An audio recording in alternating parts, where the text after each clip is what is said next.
Chain से हिंदुस्तान असदुद्दीन ओवैसी साहेब, असदुद्दीन ओवैसी साहेब जिंदाबाद, असदुद्दीन साहेब जिंदाबाद।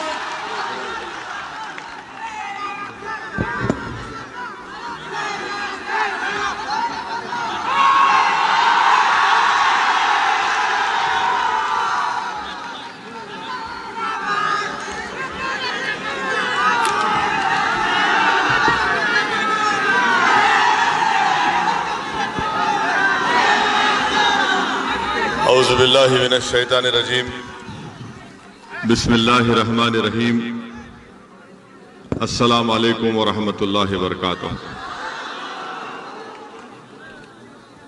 जनाब नूर महबूब आलम साहब, मोअज़्ज़िज़ हाज़रीन इकराम, मेरे तमाम मजलिसी रुफ़क़ा, हाज़रीन इकराम, बुज़ुर्गान मिल्लत, मेरी इज़्ज़तदार और माँ और बहनों, मैं आप तमाम का शुक्रिया अदा करता हूं कि आपने इतनी गर्मी में इस दोपहर के वक्त में आज के इस जलसे में शिरकत की। आपका बेहद शुक्रिया।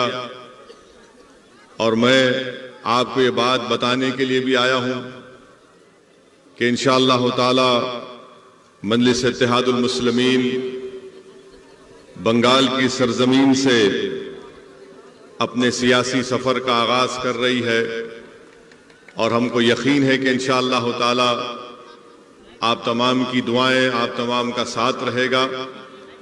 और मैं आपको इस बात का वादा भी कर रहा हूं और तयखुन भी दे रहा हूं कि हम सिर्फ इस एक इलेक्शन के लिए बंगाल को नहीं आए हैं, बल्कि इंशाअल्लाह ताला मैं जब तक जिंदा रहूंगा बंगाल में हम हर इलेक्शन लड़ेंगे, चाहे असेंबली का हो, पार्लियामेंट का हो, जिला परिषद का हो।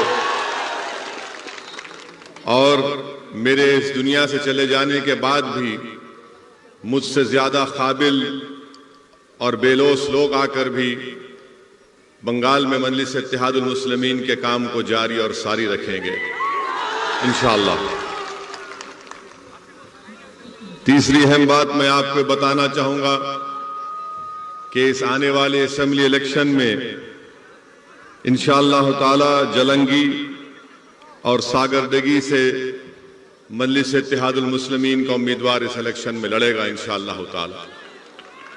और दूसरे मुकामात, दूसरे असेंबली कॉन्स्टिट्यूंसीज के ताल्लुक से इंशाअल्लाह 1-2 दिन के अंदर हम लोग फैसला करके बताएंगे। मगर आप मुतमईन रहिए कि बंगाल की सरजमीन पर जो कोई भी इलेक्शन होगा, MIM पार्टी अपना हरा झंडा लेकर इलेक्शन में जरूर लड़ेगी इंशाअल्लाह ताला।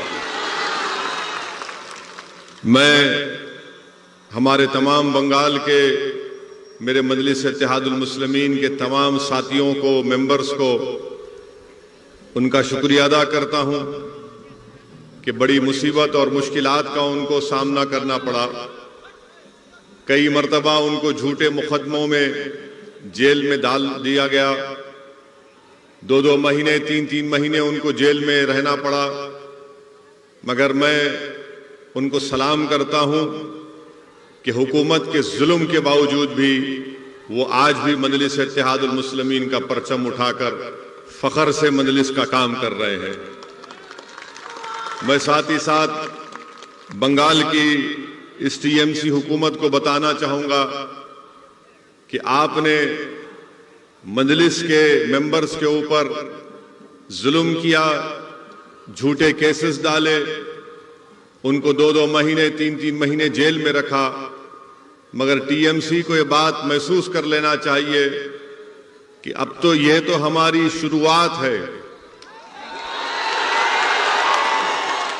अभी तो हमारा स्टार्ट हुआ है और स्टार्ट में ही TMC की नींद हराम हो चुकी है।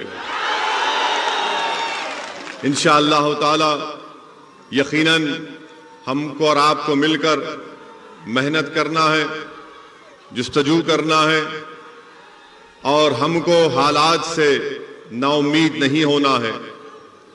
मैं साथ ही साथ आपको ये भी बताना चाहूंगा कि मैं जब यहां पर आ रहा था तो मुझे कई लोग फोन के जरिए, ईमेल के जरिए ये बोले कि असदुद्दीन ओवैसी आप मत जाइए, आपके जाने से हालात खराब हो जाएंगे, आप क्यों जाना चाहती हैं, आप मत जाइए। एक बहुत बड़े बिजनेसमैन हैं, उनका कारोबार ऑस्ट्रेलिया में भी है। वो दिल्ली में मेरे से मुलाकात करके बोले कि आप क्या चाहते हैं। मैंने कहा क्या मतलब है आपका, आप क्या चाहते हैं। बोले नहीं, आप इलेक्शन मत लड़िए और बात कर लीजिए। मैंने कहा कि देखिए भाई, अल्लाह का दिया मेरे पास बहुत है, मुझे किसी चीज की जरूरत नहीं है, मगर आप जो नीयत लेकर यहां पर आए हैं, आप वो अल्फाज अपनी जबान से अदा मत करिए। बहुत से लोगों ने बहुत कुछ बातें कही और मेरे आने से पहले ही मुख्यमंत्री ममता बनर्जी ने कह दिया कि ओवैसी एक्सट्रीमिस्ट है। कल मुझे हमारे महबूब आलम वीडियो दिखा रहे थे कि मुख्यमंत्री ममता बनर्जी ने कहा कि असदुद्दीन ओवैसी गद्दार है, गद्दार का साथ मत दो, ये वोट काटने आए हैं, इनको पैसे मिले हैं। मैं बंगाल के मुख्यमंत्री से यह कहना चाहूंगा कि आप जो कुछ कहना चाहते कह लो मेरे को, मुझे इसका कोई फर्क पड़ने वाला नहीं है। हम मुख्यमंत्री साहिबा को यह बताना चाहेंगे कि ममता बनर्जी मेरी इज्जत और जिल्लत का देने वाला अल्लाह है, आप नहीं दे सकते मुझे। आप जो कुछ बोलना चाहते बोलो आप, मैं सुनने तैयार हूं, मगर एक बात आपको याद रखना पड़ेगा कि शायद आपको अपनी जिंदगी में असदुद्दीन ओवैसी जैसे अपोजिशन लीडर का मुकाबला नहीं हुआ होगा अभी तक।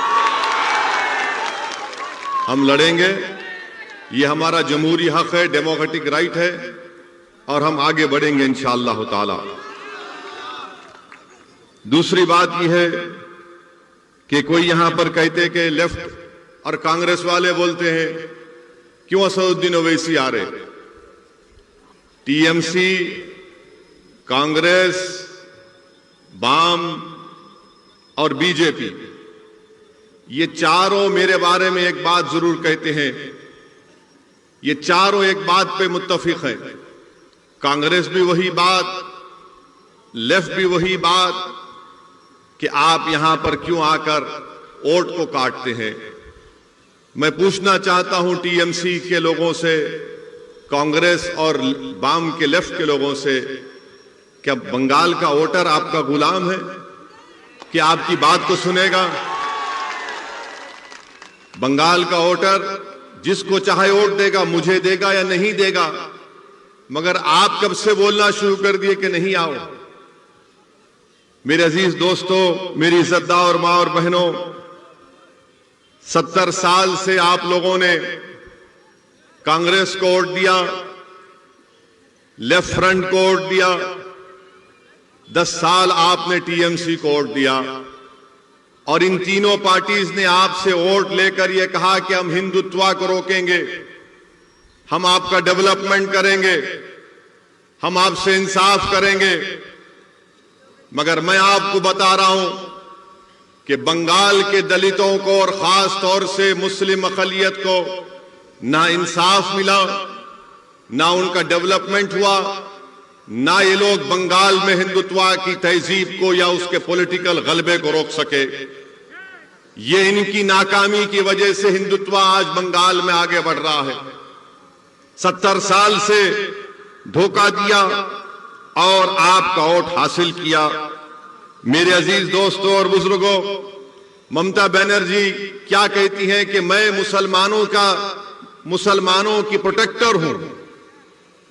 ममता बनर्जी हर जगह कहती हैं, अब इस इलेक्शन में नहीं बोल रही हैं, मगर हम ममता बनर्जी को बताना चाह रहे हैं, आप जरूर बंगाल के मुख्यमंत्री हैं, मगर हमारा प्रोटेक्टर तो सिर्फ अल्लाह ही रहेगा। आपके प्रोटेक्शन की जरूरत नहीं है। आपका काम यह है कि बहैसियत मुख्यमंत्री आपने भारत के संविधान के ऊपर ओथ लिया है, और ओथ जब आप लेती हैं, चाहे आप हो या नरेंद्र मोदी हो, इनका काम यह है कि भारत की और बंगाल की जनता से इंसाफ करें, जो ना आप किया है और ना मोदी ने किया है। दोनों ने इंसाफ नहीं किया है, दोनों ने इंसाफ नहीं किया है। और चौथी बात यह कि ममता बनर्जी ने मेरे आने से पहले, माशाल्लाह मैं शुक्रिया अदा करता हूं मैडम चीफ मिनिस्टर का, कि दूल्हे के आने से पहले उन्होंने दूल्हे के बारे में बात करना शुरू कर दी। हर जगह टीवी चैनल पर, जलसे में, बहुत अच्छा है, आप बोलिए जरूर, क्योंकि मुझे मालूम है कि आपके दिमाग में असदुद्दीन ओवैसी आपको दर्द पहुंचा रहा है, इसलिए ममता बनर्जी बोल रही हैं।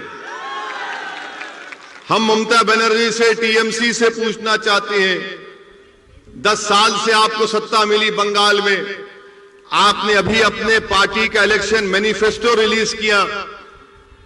इलेक्शन मैनिफेस्टो में एक वर्ड नहीं है मुस्लिम, एक वर्ड नहीं है, और आप उसमें लिखते भी नहीं है कि आपने 10 साल में मुस्लिम माइनॉरिटीज के लिए क्या किया। आपने मुस्लिम माइनॉरिटीज के लिए कौन सा काम किया, बताइए ना, वो भी नहीं बताते आप। और फिर आप ये भी बोलते हैं कि मैं, ममता बनर्जी ये भी कहती हैं कि मैं माइनॉरिटी की मिनिस्टर भी हूं, वो पोस्ट मेरे पास है। तो बताइए ना आपने क्या किया, कुछ तो किया होगा ना आपने, तो बताइए आपने क्या किया। मेरे अजीज दोस्तों और बुजुर्गों, मेरी इज्जतदार मां और बहनों, 10 साल आपने टीएमसी को वोट दिया, उससे पहले 30-31 साल लेफ्ट को, उससे पहले कांग्रेस को आपने वोट दिया। मैं आज आपके सामने सिर्फ कम से कम वक्त में चंद बातें बताकर यहां से रुखसत हो जाऊंगा, क्योंकि अब तो जलसा पहला हुआ है, इंशाल्लाह बहुत होंगे, अब यहां से जलसे होंगे इंशाल्लाह ताला।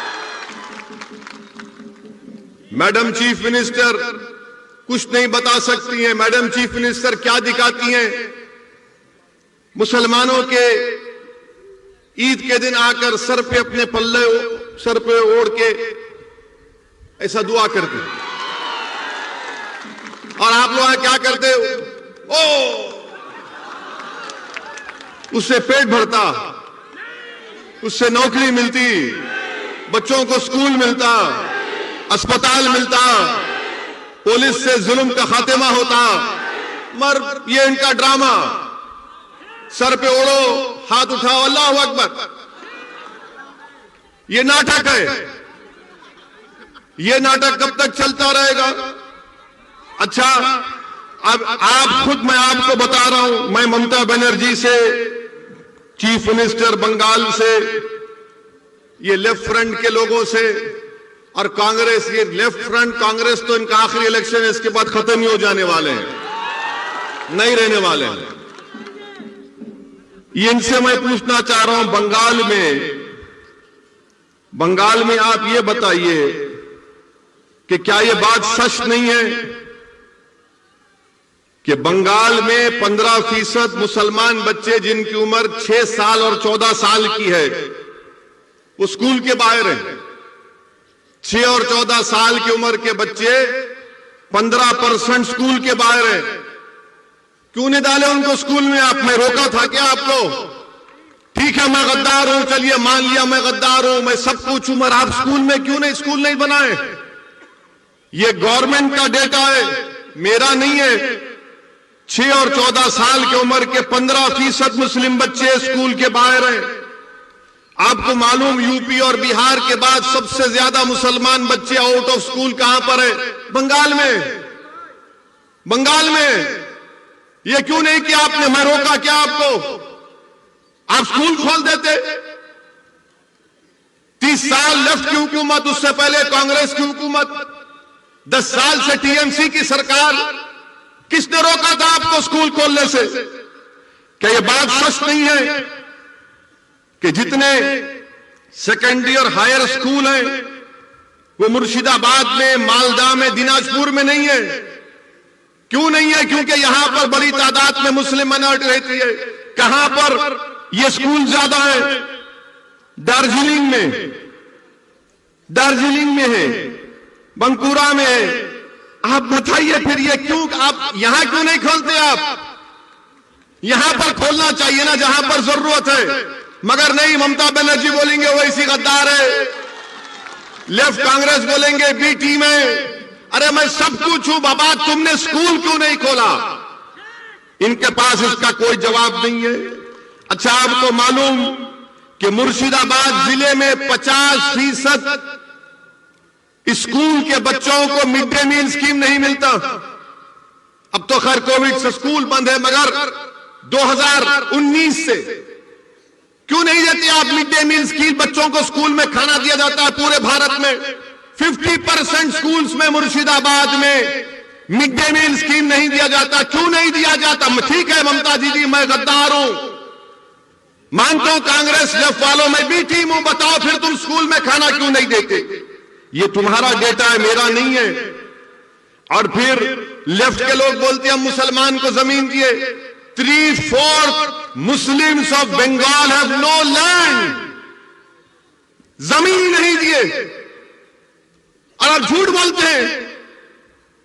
मेरे अजीज दोस्तों और बुजुर्गों, फिर उसके बाद आप देख लीजिए कि 6 सबसे बदतरीन डिस्ट्रिक्ट्स जो हैं हेल्थ के एतबार से, 3 के 3 तो 50% मुस्लिम माइनॉरिटी के डिस्ट्रिक्ट्स हैं। आप क्यों नहीं खोले अस्पताल? वहां पर खोलना था ना, मैं रोका आपको।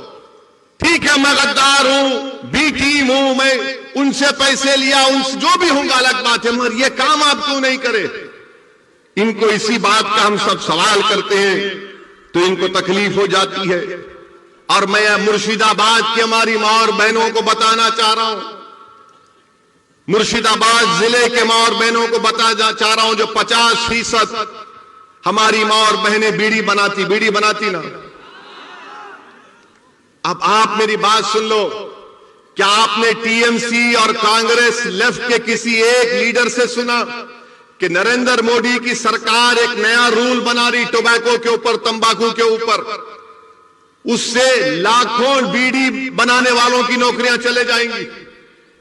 मैं 1 महीना पहले नरेंद्र मोदी की हुकूमत को, गवर्नमेंट को लेटर लिखा कि कोप्टा में अमेंडमेंट्स मत लाइए। भारत में 85 लाख बीड़ी बनाने वाली और उसमें 70% महिलाएं। अगर वो कोप्टा का अमेंडमेंट आएगा तो लाखों नौकरियां चले जाएंगी बीड़ियों की। इस पर कोई टीएमसी क्यों नहीं बोलती? क्यों नहीं बोलती ममता बनर्जी मोदी को कि ये बोलो इस बारे में? ना कांग्रेस बोलती है, ना लेफ्ट बोलती है। बीड़ी का क्या बनाती हमारी मां और बहनें यहां पर? फिर आप वो भी देख लीजिए। अच्छा, मैं गद्दार हूं, ममता बनर्जी बोलती मैं गद्दार हूं, कांग्रेस बोलती कि मैं बी टीम हूं। अच्छा, ये बताओ, पूरे बंगाल में 25.4% घर में टैप वाटर है, पानी का टैप वाटर है। मुसलमान को खाली 15% क्यों है?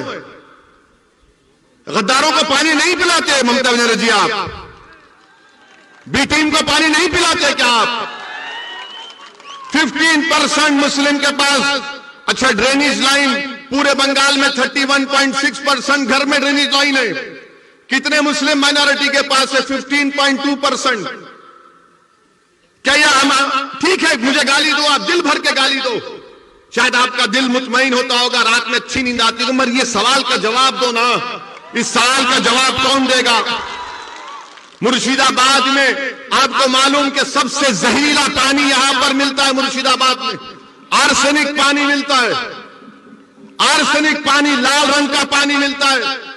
और उसमें पानी का क्या है? 3000 पार्ट्स पर बिलियन है।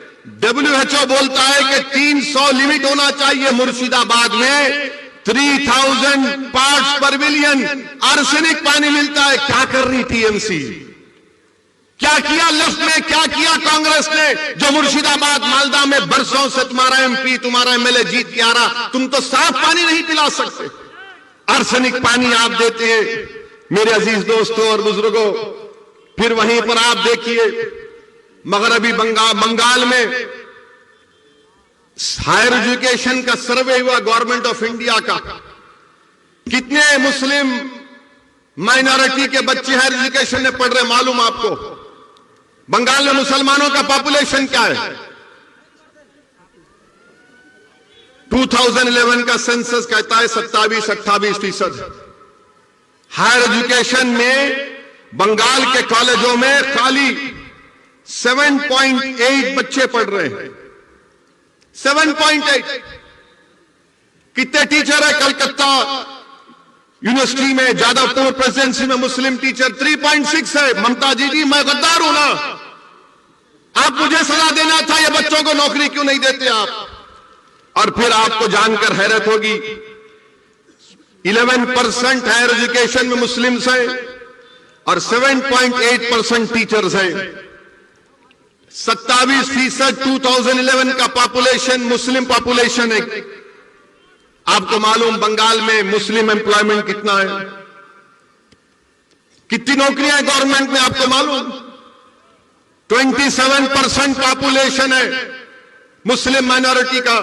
और गवर्नमेंट में ममता बनर्जी हो या कांग्रेस हो, लेफ्ट हो, ओनली 6% मुस्लिम आज एम्प्लॉयमेंट में गवर्नमेंट में। 27% पॉपुलेशन, 6% नौकरी। और तीसरा आ जाइए आप, कितने जेल में है मुसलमान मालूम आपको? कितने जेल में है मुसलमान आपको मालूम? अभी बंगाल के कितने जेल में मालूम तुमको? तुम्हारी आबादी मुस्लिम अकलियत की आबादी 27%, गवर्नमेंट में नौकरी 6%, जेल में कितने मालूम? 38%।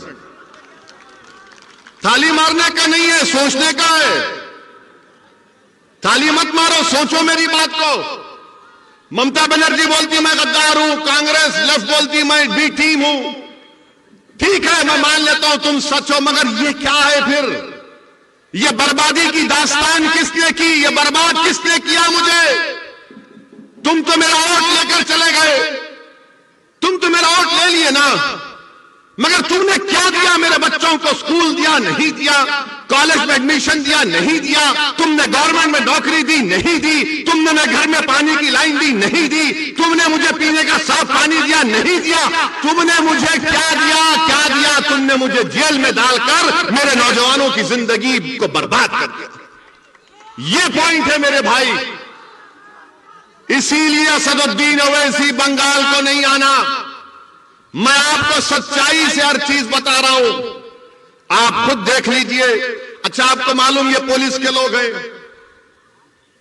कितने मुस्लिम सब इंस्पेक्टर है बंगाल में मालूम? कितना तुम्हारा पॉपुलेशन है? 28% पॉपुलेशन है ना। ममता बनर्जी बोलती है ओवैसी गद्दार, कांग्रेस लेफ्ट बोलती है ओवैसी बी टीम। पूरे बंगाल में खाली 7% मुस्लिम सब इंस्पेक्टर्स हैं।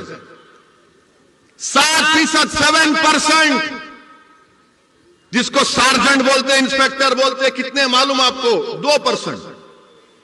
2% है खाली। मेरे भाई ये क्या हो रहा है? अच्छा, सोने पे सुहागा ये कि बंगाल की असेंबली में 294 असेंबली सीट्स में 59 कितने साबिर 59 है मुस्लिम एमएलए, 59 मुस्लिम है, जिसमें से ममता बनर्जी के 32 हैं। आप बोलेंगे ओ इसी तो 59 है। मेरे भाई 59 की अहमियत नहीं है। अगर मजलिस के 4 जीत के गए तो ममता बनर्जी को यह काम करना पड़ेगा। ये 59 से कुछ नहीं हुआ। क्या किया वो लोग? तो खाली गूंगे बन के बैठे रहे बंगाल के असेंबली में, कुछ बोल नहीं सके, पूछे नहीं कि क्यों इस नाइंसाफी हो रही है।